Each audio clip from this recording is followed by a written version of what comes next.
Welcome to sauce TV. This is Rehan. పర్టికులర్గా నేను ఇంటర్వ్యూలో ఒక స్పెషల్ గెస్ట్తో ఇంటరాక్ట్ అవ్వబోతున్నాను. ఆ పర్సన్ ఎవరు కాదు, మదీనా వాచ్ అధినేత ఇంతియాజ్ గారు. ఖచ్చితంగా ఈ ఇంటర్వ్యూ అయితే ఎండ్ వరకు చూడండి, అప్పుడే కామెంట్ చేయండి, ఎందుకంటే దీంట్లో చాలా చాలా చాలా స్పెషల్ మూమెంట్స్ ఉంటాయి అనమాట. పర్టికులర్గా ఇది బాయ్స్కి నచ్చిన వాచెస్కి సంబంధించిన కంటెంట్ కాబట్టి ఖచ్చితంగా అందరూ లైక్ చేస్తారని అనుకుంటున్నాను.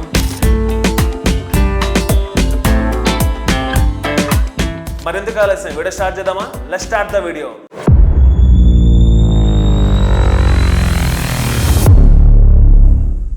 నమస్తే అండి. నమస్కారం. నమస్తే. సో ఫైనల్లీ మీతో ఫస్ట్ ఇంటరాక్ట్ అవ్వడం నాకు చాలా హ్యాపీగా ఉంది. Thank you. సో ఫస్ట్ అంటే 1965లో ఏదైతే ఈ మదీనా వాచ్ స్టార్ట్ అయిందో అప్పటి నుంచి కూడా ఎన్నో బ్రాంచ్లు స్టిల్ ఈ రోజు కూడా ఎన్నో బ్రాంచ్లు క్రియేట్ అయ్యి ఎంతోమందికి ఉపాధిని అందిస్తుంది. సో నా డౌట్ ఏంటంటే 1965 నుంచి ఏదైతే క్యారీ అవుతుంది ఈ మదీనా వాచ్ అనేది, ఇప్పుడు నెల్లూరులో ఒక పెద్ద బ్రాండ్. సో వేరే ఏ బ్రాండ్స్ కూడా మదీనా వాచ్ అసలు పోటీ పడే ఇదిలో కూడా లేవు ఐ థింక్. సో ఫస్ట్లీ నా రెండు డౌట్స్ ఏంటంటే, ఫస్ట్ మీరు నెల్లూరు వాళ్ళ, అంటే ఎక్కడి నుంచో వచ్చి నెల్లూరులో బ్రాంచ్ అనేది క్రియేట్ చేశారా? ఫస్ట్ మీరు నెల్లూరు వాళ్ళ, ఈ బ్రాంచ్ ఇంతగా ఎస్టాబ్లిష్ అవ్వడానికి రీజన్స్ ఏంటి? చాలా మంచి ప్రశ్న వేశారండి. మేము ప్రాపర్ నెల్లూరు వాళ్ళే అండి. మా ముత్తాతల నుంచి మొత్తం అనుకుంటే ఒక ఎన్నో శతాబ్దాలుగా నెల్లూరు నుంచే ఉన్నాం మేము. అంటే మా ఫాదర్ గారు సరిగ్గా షేక్ ఇస్మాయిల్ గారు మదీనా వాచ్ పెట్టడం జరిగింది 1965లో. నా ట్రంక్ రోడ్లో ఉండే సండే మార్కెట్ ఎదురుగా ఉండే ఫస్ట్ బ్రాంచ్ ఒక చిన్న షాప్గా ఉండింది. దాంతో మా నాన్నగారు కష్టపడి ఆయన ఈ స్థాయికి తెచ్చారనమాట. నాకు హ్యాండ్ ఓవర్ చేసినప్పుడైతే 2 షాపులే ఉన్నాయి. ఒకటి టౌన్ హాల్ ఎదురుగా ఒకటి గాంధీ బొమ్మ ఒకటి, అదే Madina watch company Sunday market opposite. ఈ 2 బ్రాంచ్లే ఉండేవి. సో అదేవిధంగా ఈ లెగసీని లాక్కుంటా మా నాన్న చేసుకుంటూ నాకు కూడా మా నాన్న నేర్పించేవాళ్ళు వాచ్ రిపేర్ నేర్చుకోవాలయా, వచ్చే రోజుల్లో నువ్వు ఏదన్నా ప్రాబ్లం వస్తే కూడా కస్టమర్కి చెప్పడానికి నీకు బాగుంటుంది, సంజాయించి నువ్వు మెకానిక్ కూడా నువ్వు చెప్పి చేయించడానికి నీకు కూడా ఒక ఇది ఉంటుంది. ఒక ఓనర్గా అంటే first of all watch repairing వచ్చి ఉండాలా అని చెప్పేసి అది నాకు నేర్పించడం ఈరోజు నాకు అది చాలా పనికి వస్తుంది. 15 సంవత్సరాలు స్టార్ట్ అయ్యారు ఫస్ట్. ఎగ్జామ్గా అనుకోండి, మార్నింగ్ షాప్కి వచ్చానంటే చిన్నప్పుడైతే నేను చదువుకుంటా వచ్చేవాడిని. ఓకే. హోంవర్క్ వచ్చి షాప్లోనే చేసుకోవాలి, ఇంట్లో పోయి చేసుకునేది కాదు. ఇప్పట్లాగా పిల్లలకి గర్భంగా ఇంటికి నేరుగా ఇంటికి వెళ్తారు పిల్లలు, అట్ట కాదు. నేను షాప్కే వచ్చి షాప్లోనే నేను హోంవర్క్ చేసుకుని నాతో ఇంటికి వెళ్ళాలా. ఏజ్ ఆఫ్ అంటే 7th క్లాస్ నుంచి. అప్పుడు సామదా స్కూల్ బాలాజీ నగర్లో చదివేవాడిని. ఓకే. అంటే అప్పటి నుంచి నాకు బాగా కష్టపడడం అనేది నాన్న బాగా నేర్పించారు. అంటే గర్భంగా పెంచకూడదు అని చెప్పేసి ఒక టైట్గానే పెంచారనమాట. సో ఆ ఒక కష్టం అనేది నాకు తెలుసు. నేనే చిమ్ముకునేవాడిని, నా ఒక షాపులో నేనే చిమ్మేవాడిని. ఎందుకంటే మనకు ఆ పెయిన్ తెలియాలని చెప్పేసి మా నాన్న వచ్చేసి, అంటే కావాలని నాతో చేయించడం కాదు, వర్కర్లు ఉంటారు కానీ ఆ అబ్బాయి కూడా తెలియాలా, కష్టం తెలియాలా అని చెప్పేసి చేసేవాళ్ళు. అప్పుడు నాన్నగారు టౌన్ హాల్ ఎదురుగా ఉండే షాప్లో కూర్చునేది, నేను ఇక్కడ ఉండే షాప్లో కూర్చునేవాడిని. నాకు హ్యాండ్ ఓవర్ చేసిన తర్వాత ఓకే గాంధీ బొమ్మ కాడ ఉండే మదీనా వాచ్లో మెయిన్ బ్రాంచ్లో కూర్చునేవాడిని. చాలా స్ట్రగుల్ చేసి ఈ స్థాయికి వచ్చామండి. ఓకే. సో ఇప్పుడు 1965లో ఏదైతే మదీనా వాచ్ ఏర్పడిందో, నా డౌట్ ఏంటంటే, అంటే ఆ పీరియడ్లో చాలా అంటే లైక్ షర్ట్స్ కావచ్చు, వేరే వ్యాపారాలు కావచ్చు, ఇవన్నీ అప్పుడు నిత్యావసరాలు అనుకోవచ్చు. అవునండి. అంటే నిత్యావసర సరుకులు కూడా యాడ్ అవ్వచ్చు. సో పర్టికులర్గా వాచ్ అనేది ఆ పర్టికులర్ మెటీరియల్ ఒక రిచ్ లుక్. అవునండి. సో వాచ్ అంటే ఒక పెద్ద వస్తువు. లైక్ ఇప్పుడు మన సినిమాలో కూడా చూస్తుంటాం, ఎవరికైనా గిఫ్ట్ ఇవ్వాలంటే వాచ్ మీద సపరేట్ స్టోరీ అనేది ఉంటది. అంటే వాచ్ కు ఉన్న ప్రయారిటీ అలాంటిది, రిచ్ లుక్ కనపడదు వాచ్. పర్టికులర్ గా వాచ్ కంపెనీ నెల్లూరులో పెట్టాలి అనేది ఆ టైం పీరియడ్ లో అసలు మీ ఫాదర్ గారికి ఎలా వచ్చిందంటారు? అంటే మా నాన్నగారు మా పెదనాన్నది వాచ్ షాప్ అనేది. ఓకే. ఆయన దగ్గర ఉంటూ నేర్చుకున్నారనమాట పనిని. నేర్చుకుని ఇది ఎందుకంటే జెంట్స్కి అంతకన్నా వేరే ఆర్నమెంట్ ఏం లేదు. లేడీస్ అయితే నగలు, కమ్మలు, బ్యాంగిల్స్ అంటే gents అవి కి అయితే వేసుకుంటారు. particular గా మనకి watch ఇంకేం లేదు, వాచ్లు గాగుల్స్ జెంట్స్కి అంతకన్నా ఇంకా వేరేదేం లేదు. సో ఇది వాచ్ ఫీల్డ్ అప్పట్లో ఏంటంటే ఖచ్చితంగా పెళ్లి కూతురికి పెళ్లి కొడుక్కి వాచ్ పెట్టడం అనేది చాలా ఇంపార్టెంట్. ఈరోజు ఇంకా దానికి అది ఇంకా సక్సెస్ అయింది. అది వాచ్ అనేది నీడ్ఫుల్ ఐటమ్. ఇది ఇది ఇది ఈ ఫీల్డ్లో ఉంటే బాగుంటుంది మేము అని చెప్పేసి మా నాన్నగారికి ఆ రోజు ఆలోచన వచ్చి ఈ ఫీల్డ్కి అడుగు పెట్టారు. అడుగు పెట్టేటప్పుడు మా నాన్న డబ్బులు లేవు. మా అమ్మ నగలు అమ్మి హెచ్ఎంటి వాచ్ డీలర్షిప్ తీసుకోవడం జరిగింది. ఓకే. మా నాన్న సైకిల్ నుంచి వచ్చారండి. ఆయన ఎంత కష్టపడ్డారంటే ఆ అమౌంట్ లేక మన అమ్మ నగలు పెట్టి ఒక స్టాక్ పెట్టడి, ఆ దాని నుంచి వాచ్ రిపేర్ చేసి ఆ వాచ్లు మళ్ళీ షాప్లో పెడితే ఏదన్నా అవుతాయా అని చెప్పేసి ఆ బాక్స్లో పెట్టుకుని ఇంటికి తీసుకెళ్ళేవాళ్ళు. అంత ఇదిగా కష్టపడి ఆయన అదే కష్టం నాకు కూడా చూపించారు. ఓకే. ఆ కష్టం నేను కూడా మా పిల్లల్ని చూపిస్తున్నాను. ఎందుకంటే మనం ఒక స్టేజ్ వచ్చేసామని చెప్పేసి వాళ్ళకి గర్భంగా పెంచితే వాళ్ళు అట్ట కాకుండా పోతారు.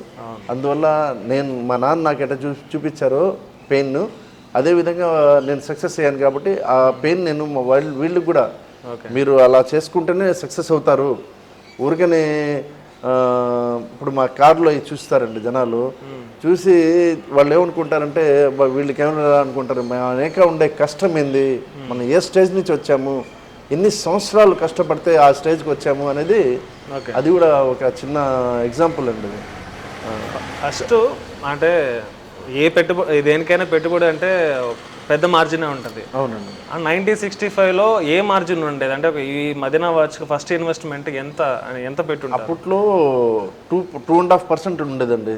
హెచ్ఎంటి వాచ్లకి సెంట్రల్ గవర్నమెంట్ అది హిందుస్థాన్ మిషన్ టూల్స్ అని, హెచ్ఎంటికి హిందుస్థాన్ మిషన్ టూల్స్ అంటారు. అప్పుడు 2.5% ఇచ్చేది డిస్ట్రిబ్యూషన్కి. ఓకే. డీలర్కి వచ్చేసి 8% ఇచ్చేది. ఇప్పుడు మనకు 18-20 వస్తుంది. కానీ దాంట్లో మళ్ళీ మేము కస్టమర్కి తగ్గించేయడం అట్లా ఇన్ని జరుగుతుంటుంది. మార్జిన్ అయితే మనకి అంతకన్నా వాచ్లకి ఏముండదు. ఎందుకంటే ప్రతి వాచ్కి వెనకాల మోడల్ నెంబర్ ఉంటుంది. ఈ రోజుల్లో రాగానే కస్టమర్ వాచ్ చూస్తూనే టక్కని గూగుల్ కొడుతుంటారు, ఫ్లిప్కార్ట్లో ఎంత ఉంది, అమెజాన్లో ఎంత ఉంది, ఆ సైట్లో ఎంత ఉంది, ఈ సైట్లో ఎంత ఉంది అని. ఎందుకంటే మనకి ఈజీగా రికగ్నైజ్ అయిపోద్ది. మన వాచ్ ఫీల్డ్లో మనం ఏం ఎక్స్ట్రా పెట్టి అమ్మడానికి కూడా లేదు, కంపెనీ రేటే అమ్మాలా, మళ్ళీ అమ్మింది కాక దాన్ని మళ్ళీ తగ్గించాలా, మళ్ళీ దాంట్లో వచ్చేసి డిస్కౌంట్లు అడుగుతారు. ఎటోటి నడుపుకుంటా పోతున్నాం. ఎందుకంటే మనకి ఈ ఫీల్డ్ బాగా సెట్ అయిపోయింది కాబట్టి ఇంకా వేరే ఫీల్డ్ ఎతకలేము. ఎందుకంటే ఆల్రెడీ ఇప్పుడు 57 దాటేసింది.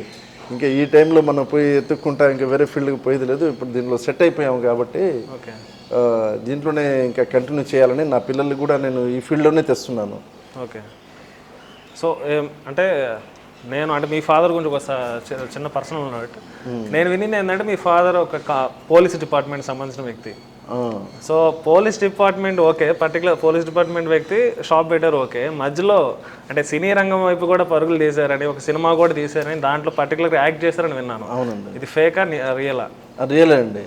నాన్నగారు ఫస్ట్ ఆయన ఇదేంటంటే, నేను డిపార్ట్మెంట్లో పోలీస్ డిపార్ట్మెంట్లో చేయాలా అని చెప్పేసి ఎన్సీసీలో ట్రైనింగ్ అయ్యి 2 years గన్ షాట్ షూటింగ్స్లో వాటిలో కూడా నెంబర్ 1 వచ్చారు. లాంగ్ జంప్స్లో, వాల్స్ జంప్స్లో కూడా మంచి పొజిషన్లో వచ్చారు.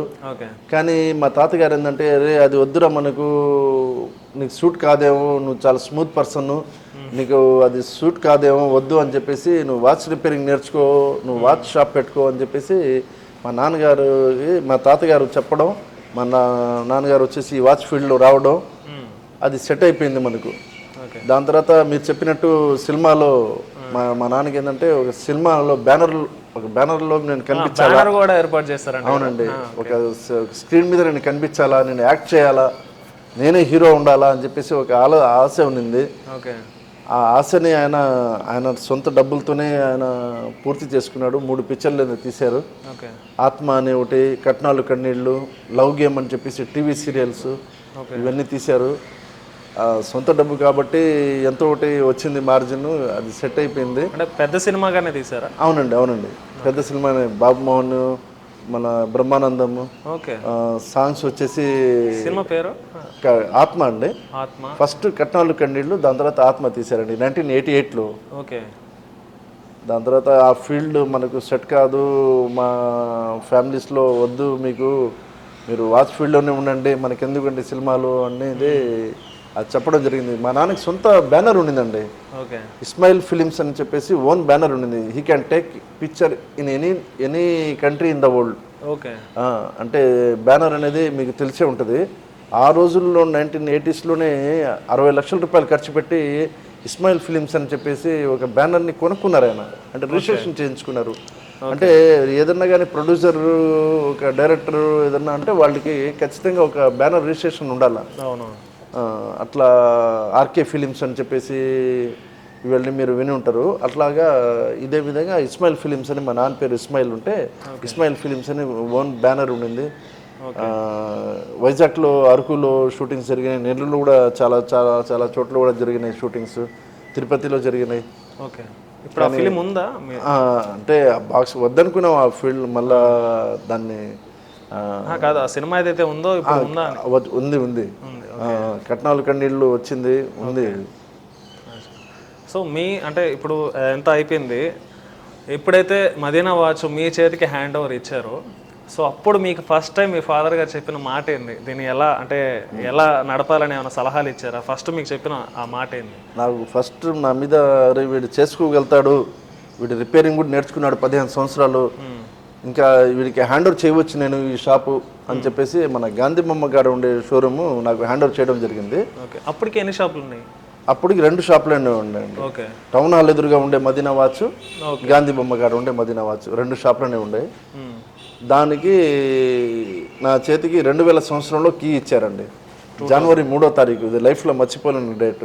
ఓకే. ఇది నాకు టర్నింగ్ పాయింట్ డేట్ అండి ఇది. ఆ రోజు తాళాలు ఇచ్చి నువ్వు జాగ్రత్త చేసుకోవాలా, నీకు స్టాక్ కూడా పెట్టించాను, ఆ స్టాక్లోనే నువ్వు దానిలోనే సెట్ చేసుకోవాలా, నాకు మళ్ళీ మధ్యలో మధ్యలో మళ్ళీ అమౌంట్లో అడగకూడదు, దీంతో నేను అమ్ముకొని జాగ్రత్త చేసుకుని షాప్ డెవలప్ చేసుకో అని చెప్పి ఇచ్చారు.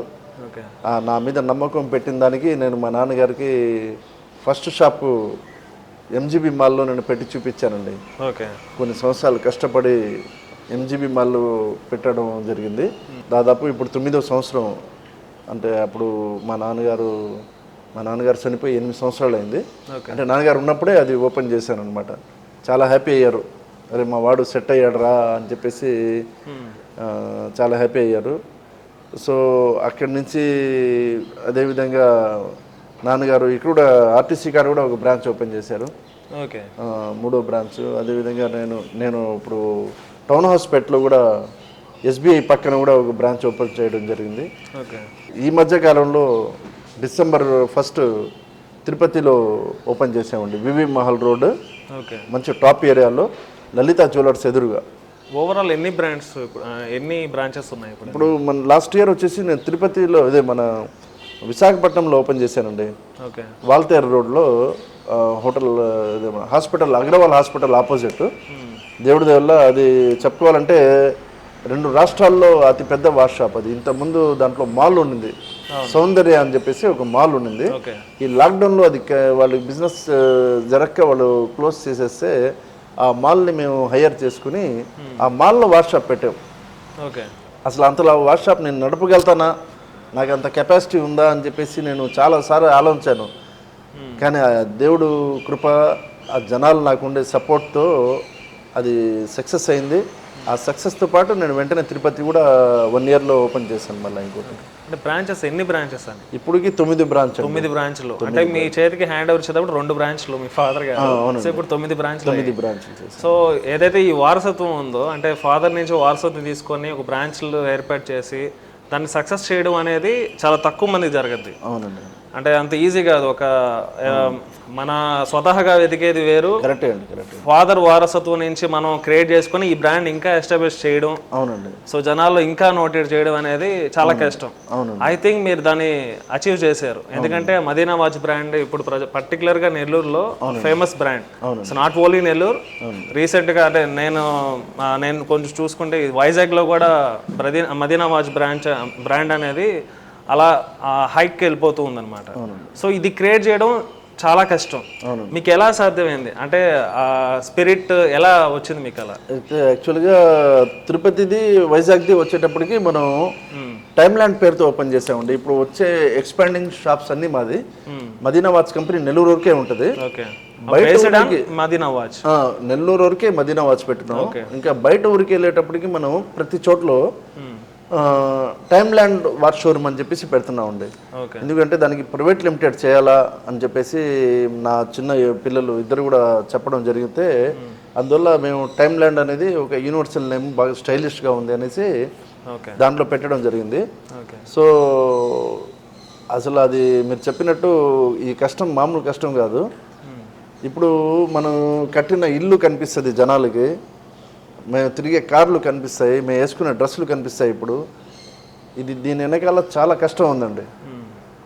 మా నాన్నగారు నాకు హ్యాండ్ ఓవర్ చేసిన తర్వాత షాపు కొద్ది సంవత్సరాల్లోనే పక్కన అశోక్ లాడ్జ్ అని ఒకటి ఉండేదండి.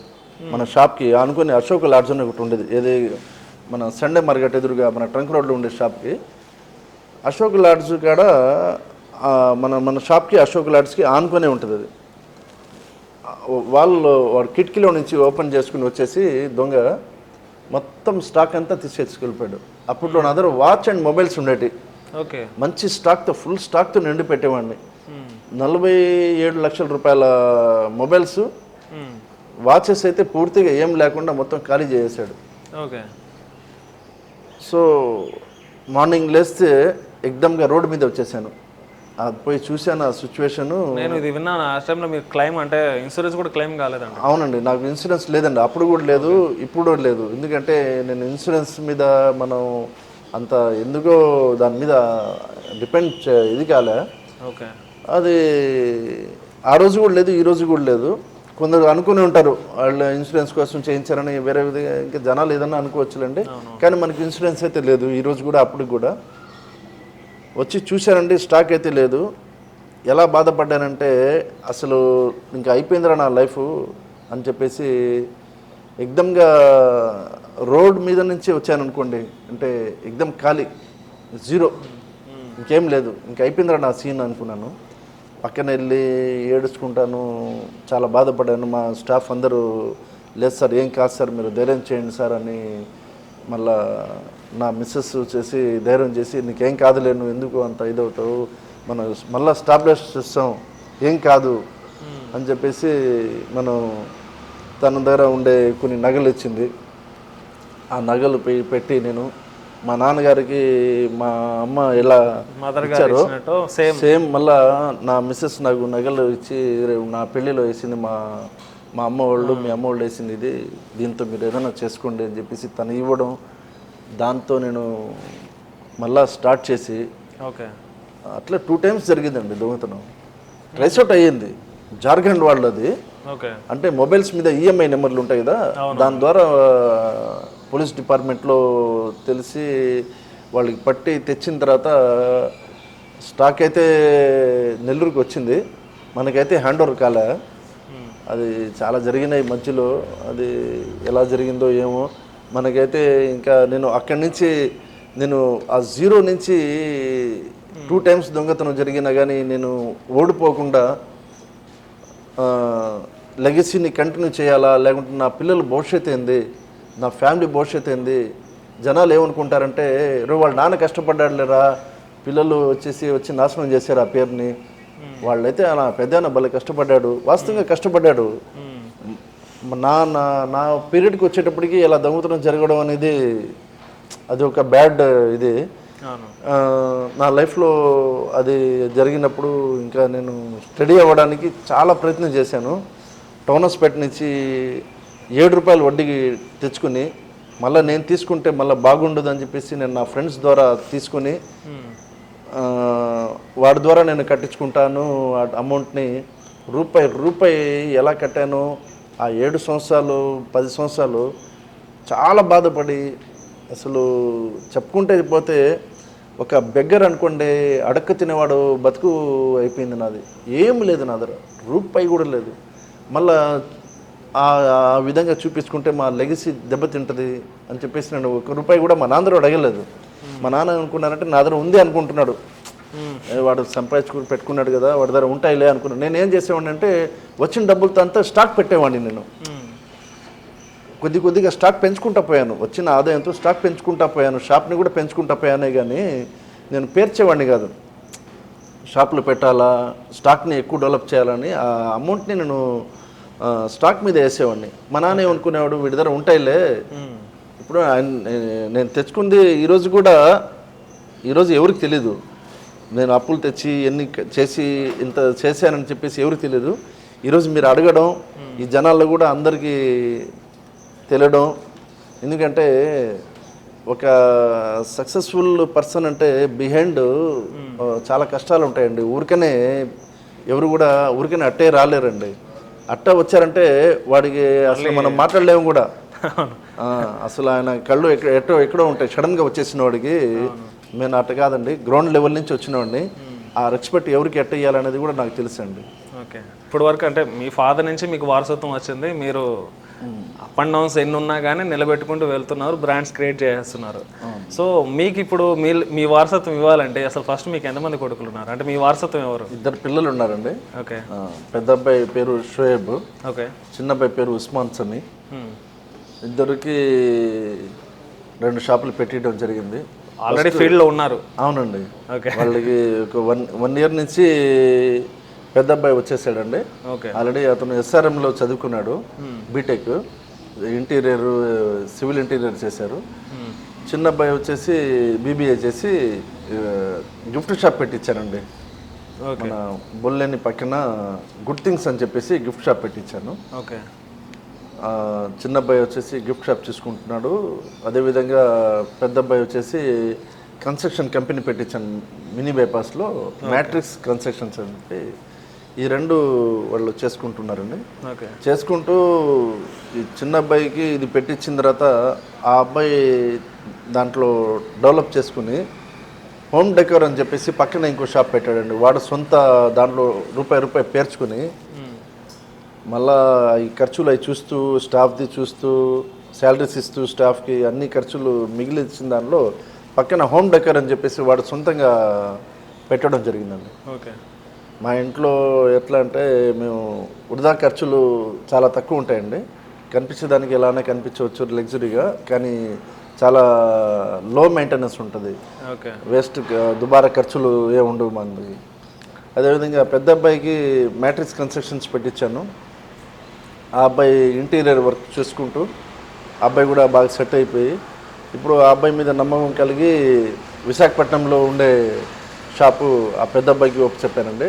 ఆ అబ్బాయి కూడా బ్రహ్మాండంగా దాన్ని డెవలప్ చేసి అసలు ఆ ఏరియాలో మనం వెళ్ళి మనకు ఆ ఊర్లో తెలియని వాళ్ళు లేకపోయినా కానీ ఏదో చేయాలని మన ఊరు వదిలి అక్కడ వెళ్ళడం, వాళ్ళు సక్సెస్ అవ్వడం అనేది చాలా ఇంపార్టెంట్. నా ఒక చిన్న నుంచి స్టోరీ నేను ఏమేమి ఎలా చేసుకున్నాను అన్నీ వాళ్ళకి నేర్పిస్తున్నానండి. వాచ్ రిపేరింగ్ కూడా వాళ్ళు నేర్చుకుంటున్నారు ఇప్పుడు. ఆల్రెడీ నాలాగా నేను 15 years వాచ్ రిపేరింగ్ నేర్చుకున్నాను. నేర్చుకున్నాను కాబట్టి ఈరోజు గడియారాల అంగడి మెయింటైన్ చేయగలుగుతున్నాను. ఊరికైనా డబ్బులు ఉందని చెప్పేసి గడియారాల అంగడి ఓపెన్ చేస్తే ఎంతోమంది ఎత్తుకెళ్ళిపోయారు. ఎందుకంటే సబ్జెక్ట్ తెలిసి ఉండాలి మెయిన్. అందువల్ల నేను మా 2 పిల్లలకు కూడా నేను ఇప్పుడు వాచ్ రిపేరింగ్ నేర్పిస్తున్నాను. ఓకే, సో వాళ్ళు కూడా ఈ బ్రాండ్ని ఎస్టాబ్లిష్ చేసే, అవునండి, ఆ స్థాయికి వచ్చారండి దేవుడి వల్ల. వాళ్ళు కూడా ఒక ఈరోజు కూడా చెప్పాలంటే పాకెట్ మనీ అంటే మీరు నమ్ముతారో నమ్మరు, జేబులో చేసి చూడండి ఒక 500 నోట్లు, 100 రూపాయల నోటు ఉంటుంది. చాలా లో మెయింటెనెన్స్, అంటే వృధా ఖర్చులు ఉండదు. అదేవిధంగా మా పిల్లలు కూడా అదే అలవాటు చేశాను. వాళ్ళు కూడా వేస్ట్ చేయరు. మీకు బిలీవ్ ఉందా మీకంటే నెంబర్ 1 హైట్స్కి వెళ్తారని? నాకన్నా ఎక్కడికో వెళ్ళిపోతారండి. ఇప్పుడు పర్సనల్గా చెప్తున్నా, ఎందుకంటే ఇప్పుడు మీరు గ్రేటా మీ కొడుకులు గ్రేటా? నాకన్నా నా కొడుకులే గ్రేటు. ఓకే. ఎందుకంటే వాళ్ళు బాగా చదువుకొని, మా చదువు అప్పుడప్పుడు అంతంత మాత్రం చదువులు, వాళ్ళు చదువుకొని నాకు ఐడియాలు ఇస్తుంటారు. అంటే వాళ్ళు న్యూ టెక్నాలజీతో ఉంటారు. ఇప్పుడు నా థాట్స్ నాకు ఉంటాయి, నా కంటిన్యూ చేస్తున్నాను. వాళ్ళ సలహా కూడా తీసుకుంటానండి. ఎందుకంటే ఇప్పుడు వచ్చిన సాఫ్ట్వేర్ రంగంలో బిల్డింగ్ సాఫ్ట్వేర్స్, ఆన్లైన్లు ప్రతి ఒక్కటి బాగా పాజిటివ్గా ఉంది. కొన్ని మేము వాళ్ళ దగ్గర నుంచి తీసుకోవాల్సిందే, నేర్చుకోవాల్సిందే, మేము నేర్పించాల్సింది కూడా ఉంది. అది నేను నేర్పిస్తున్నాను. మేము ఇద్దరు కూడా మర్చి చేసుకుంటాం. నేను పెద్దవాడిని కదా ఇంటికి అని చెప్పేసి రుబాబ్ చూపించుకోవడం అట్లా ఉండదు. ఎందుకంటే అలా ఎప్పుడైతే చేసుకుంటామో లెగసీ దెబ్బతింటుంది. వాళ్ళ దగ్గర తీసుకోవాల్సింది మేము వాళ్ళ దగ్గర తీసుకోవాలి. ఎందుకంటే వాళ్ళు యంగ్, వాళ్ళ థాట్స్ వేరే ఉంటాయి. మా థాట్స్కి వాళ్ళ థాట్స్కి చాలా డిఫరెన్స్ ఉంటుంది. దానికి ఇద్దరికి మేము అండర్స్టాండింగ్ చేసుకుని మర్చి చేసుకుంటాం. అప్పుడే ఆ ఫ్యామిలీ కూడా స్ట్రాంగ్ అవుద్ది. లేకుంటే ఒకే సైడ్ అన్ని ఓల్డ్ మోడల్సే ఉంటాయి. ఇంకా వాచ్లు కూడా ఈరోజు మన దగ్గర వాచ్ కలెక్షన్ అంత మాత్రం ఉంది అంటే మా ఒక్క పర్సనల్ సెలెక్షన్ అండి. ఈచ్ గడియారం కూడా ప్రతి ఒక్క గడియారము మేము ఓన్గా సెలెక్ట్ చేస్తాం. అందువల్ల మాకు ఎంత బిజినెస్ సక్సెస్ అవుతుంది. ఊరికనే కంపెనీలో మోడల్స్ ఉన్నాయని చెప్పేసి దింపడం కాదు, లాస్ అయిపోతాం మేము. దానికి ఏది సెలెక్షన్ చేసి పెట్టడం అనేది అది చాలా గొప్ప విషయం అండి వ్యాపారంలో. 100% నేను ఆల్ వాచెస్ నా ఓన్గా సెలెక్ట్ చేస్తానండి. గోడ గడియారాలు కూడా నా దగ్గర చూడండి మీరు. కలెక్షన్ గొప్పగా చెప్పడం అని కాదు, ప్రతి ఒక్క వాచ్లో ఏదో ఒక స్పెషల్ ఉంటుంది, లేదంటే నేను పెట్టను. బాగా సెలెక్ట్ చేసి, అదేవిధంగా గోడ గడియారాలు కూడా వాళ్ళ ఇంటికి ఎలా బాగుంటుంది, మనం ఏ విధంగా తెస్తే సేల్ అవుతాయి అని చెప్పేసి నేను ఓన్గా సెలెక్ట్ చేస్తాను. ఆ సెలెక్షన్ చేస్తున్నాను కాబట్టే మనం ఆ లెగసీని కంటిన్యూ చేసుకుంటున్నాము.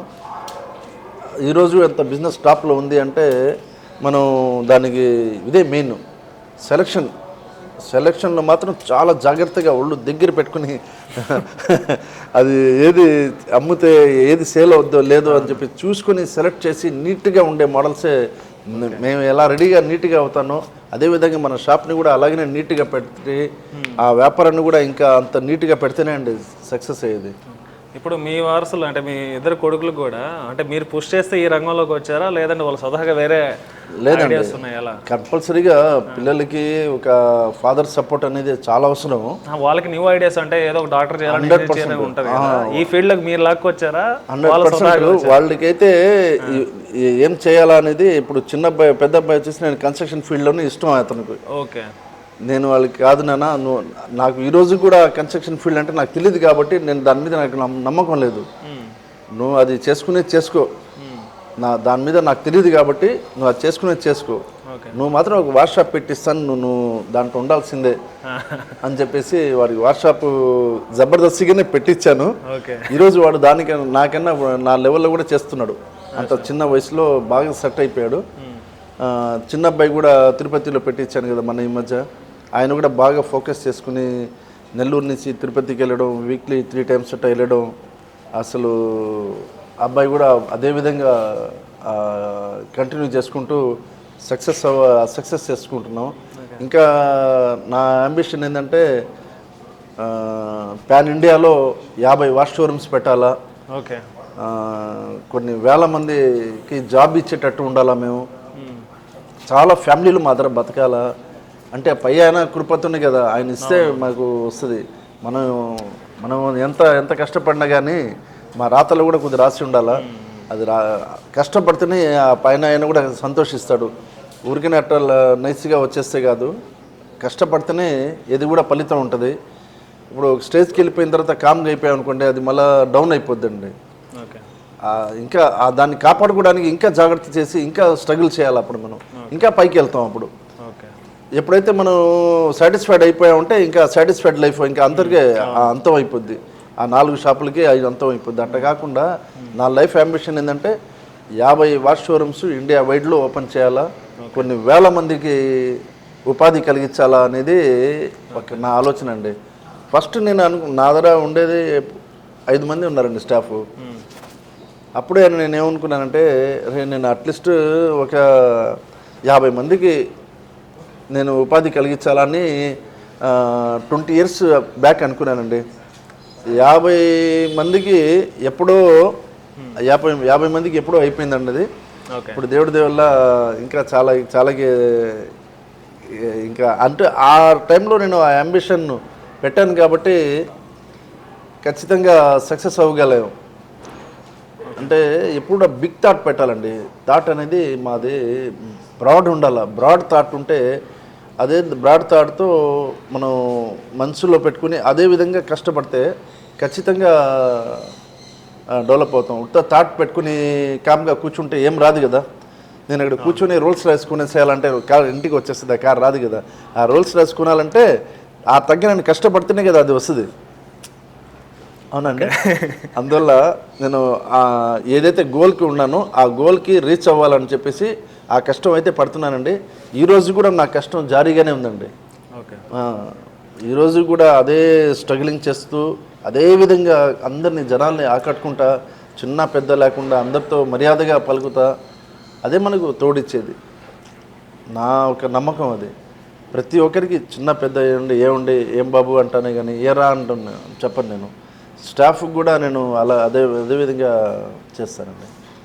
కలుపుకుని పోవడం, మర్యాదగా జనాల్లో సమాజంలో అందరితో కలిసిమెలిసి పోవాలా అనేది ఒక సక్సెస్ఫుల్ పర్సన్కి ఆ థాట్స్ రావాలని కోరుకుంటున్నాను ప్రతి ఒక్కరికి కూడా. ఇంటర్వ్యూ అయితే చాలా ఇంట్రెస్ట్గా అయితే జరుగుతుంది. సో లెంత్ అయితే సరిపోవట్లేదు. సెకండ్ పార్ట్లో ఇంకా ఇంటరాక్ట్ అవుతాం సార్తో. సో ఆ ఇంటర్వ్యూ కూడా అతి త్వరలో మీ ముందుకు వస్తుంది. So stay tune. This is Rehan signing off.